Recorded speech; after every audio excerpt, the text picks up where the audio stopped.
snakes, leprechauns, and pots of gold. Why do we celebrate St. Patrick's Day? Don your green, grab a Guinness and get ready for a post-festivity drunken stupor. It's St. Patrick's Day. But who was St. Patrick, and why do we celebrate all things Irish on March 17th? Who was St. Patrick? Although considered the patron saint of Ireland, contrary to popular belief, St. Patrick was not Irish, nor was his name Patrick. In the late 300s AD, Patrick was born in the Briton town of Banaventuberney. Evidently, his birth name Winsukket was not to his pleasing, and over the years he adopted many aliases including Maginus, Suxtus, Cotherthiacus, and Patricius. The last of his pseudonyms was later morphed into Patrick, a name now closely linked to Irish culture.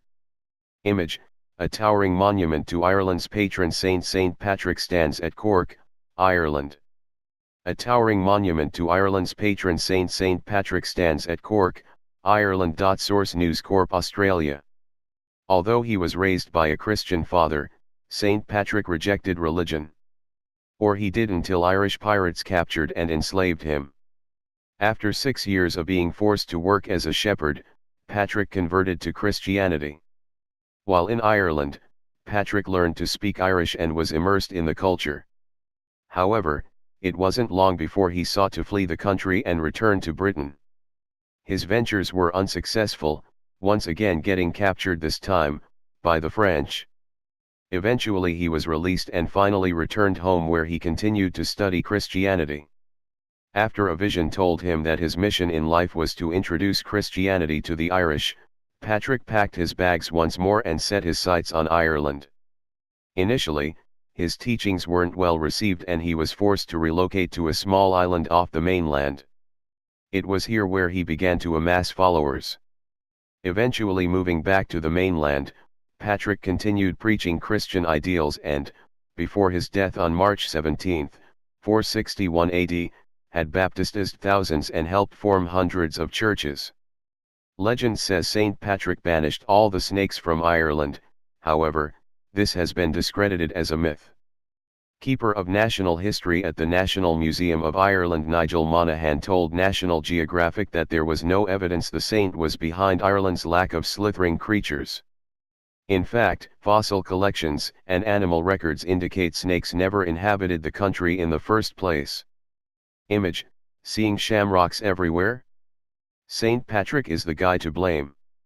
Seeing shamrocks everywhere? St. Patrick is the guy to blame. Source supplied.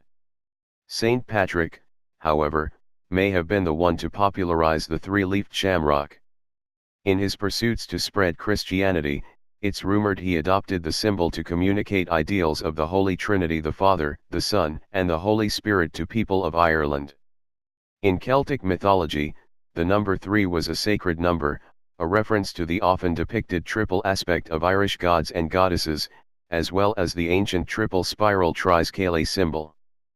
Patrick's usage of the shamrock and number 3 may have helped gain favor with the Irish throughout his conversion endeavors.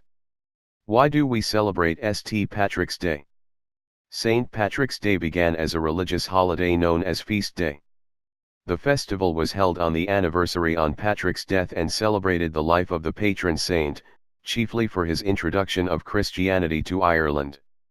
As more people began to migrate to America from Ireland, the festivities swelled. Over time, these celebrations overflowed to other countries. Before too long, St. Patrick's Day became a holiday integrated into cultures around the globe, including Australia, where Sydney hosts a festival and parade. Image: they're not drunks, they're just excited. St. Paddy's Day revelers. They're not drunks, they're just excited. St. Paddy's Day revelers. Source: News Corp Australia. Why do we wear green? On St. Patrick's Day, it's tradition to wear green. Those who don't unenviably face the punishment from friends and strangers alike in the form of pinching. The verdant ritual stems from Irish folklore. According to legend, leprechauns are known to be devilish tricksters, adept at sneaking up and pinching unsuspecting revelers. Wearing green, however, renders a person invisible to the Irish creature, thus protecting from the physical abuse.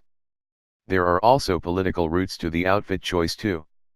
As Paul Finnegan, executive director of the New York Irish Centre, explains, green attire is symbolic of the Irish republicanism movement from the 18th century which saw the nation achieve independence.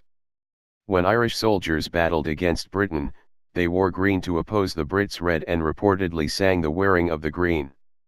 In homage to Ireland's history, Irish expats in America donned green to celebrate their heritage. Nowadays, regardless of history, people around the globe take part. However, few cities' festivities can contend with Chicago's dedication to the green tradition.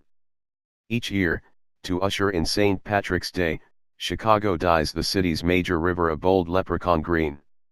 Image: members of the Plumbers Union dye the Chicago River green for St. Patrick's Day.